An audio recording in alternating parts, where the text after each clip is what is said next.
Before we begin, I want you to picture a trembling 19-year-old girl stepping off a dusty train with a single suitcase in her hand and no one in the world to call her own. Because by the end of this story, that same girl will stand at the center of an entire town, powerful, respected, and holding a secret that changes everything. Stay with me, because her journey will remind you that the people the world underestimates often become the ones who reshape it. And if stories of resilience, quiet strength, and shocking transformation inspire you, don't forget to like this video and subscribe, because this one is going to stay with you long after it ends. Her name was Eliza Whitmore, and at 19, desperation had a way of silencing pride. She grew up in a crumbling farmhouse on the edge of nowhere, the kind of place where dreams dried up faster than the well in summer. After her parents passed within months of each other, death swallowed everything they had left behind. There was no inheritance, no safety net, just bills, whispers from neighbors, and the constant ache of being alone. The advertisement had seemed like a lifeline. A widowed rancher in a distant western town seeking a wife. Stability, shelter, a fresh start. The words, financial security guaranteed, shone brighter than any warning sign. She told herself she wasn't selling her future, she was saving it. The journey west was long and uncertain. She watched the landscape change from green fields to rugged plains, feeling as though each mile erased a piece of who she used to be. When the train finally stopped at Blackridge Hollow, the air felt different, thick with dust and suspicion. He was there waiting, Thomas Hale, 37, broad-shouldered, reserved, eyes shadowed by loss. He wasn't cruel, he wasn't warm either. Their marriage was practical, almost businesslike. He offered her a roof, 3 meals a day, and protection. She offered companionship and the promise of a future. But the town did not offer kindness.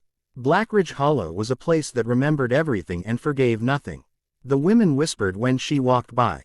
Mail order. Desperate. Bought and paid for. The men looked at her like she was a curiosity. She learned quickly that survival required silence. She kept her head down.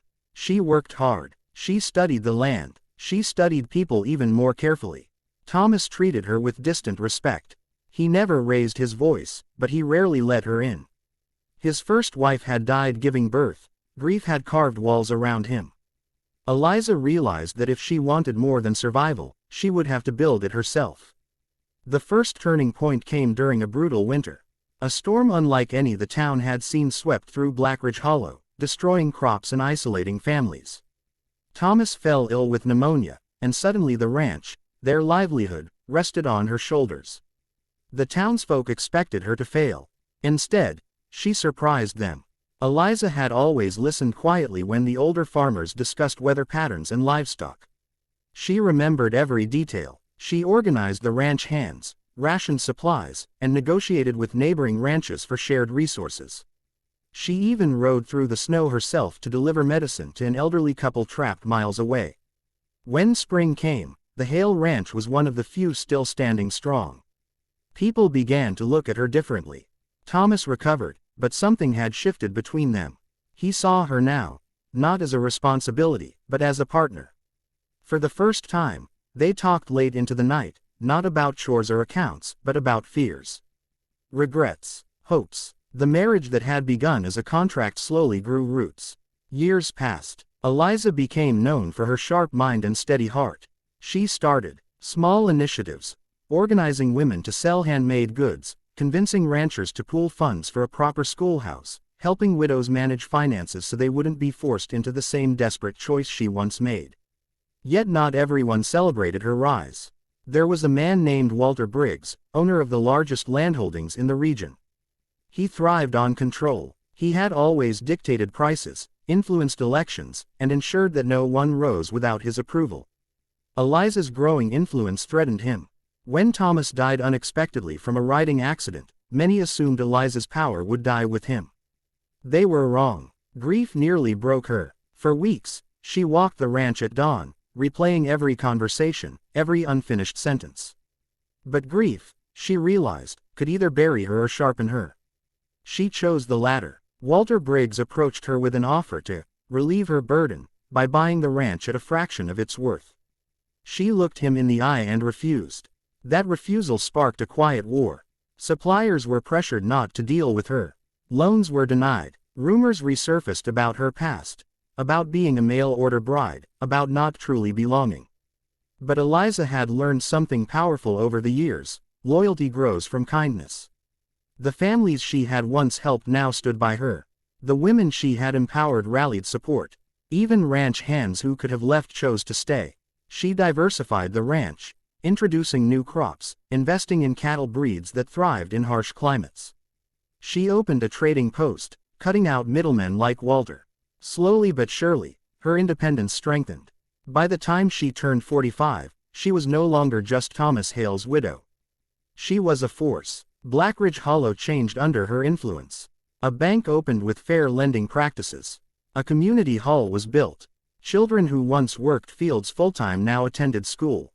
She ran for town council and won, not because she demanded authority, but because she had already earned it. Walter Briggs underestimated her one last time when he attempted to corner the water rights that sustained the valley. Eliza uncovered legal documents proving the land had been unfairly seized decades earlier. In a public town meeting, she presented the evidence calmly, dismantling his claim piece by piece. The town sided with her. Walter left Blackridge Hollow within the year. By 64, Eliza Whitmore Hale was known as the town queen, not because she wore jewels or demanded titles, but because her influence touched every life in Blackridge Hollow. Businesses thrived. Families felt secure. Decisions were made with fairness rather than fear. But here is the secret no one knew. Every year, anonymously, she funded train tickets for young women in desperate circumstances, women like she once was. But instead of sending them into uncertain marriages, she brought them to Blackridge Hollow with jobs, housing, and education opportunities. She transformed what had once been her only option into a stepping stone rather than a trap. The mail-order bride had rewritten the script. On her 64th birthday, the town gathered in the community hall she had helped build. Children performed songs. Ranchers shared stories. Women she had mentored stood proudly beside her. When she rose to speak, her voice was steady but gentle. "I arrived here with nothing but fear," she said. "And fear can make you small, or it can make you brave. The world may label you by your worst moment, but you decide whether that moment defines you." She never revealed the full extent of her secret philanthropy.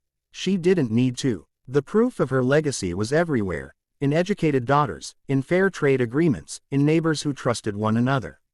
That trembling, 19-year-old girl who stepped off the train believing she had sold her future had, in truth, purchased her freedom. And here's what her story means for you. Your beginning does not determine your ending. Desperation is not destiny. The labels people give you are not permanent unless you accept them.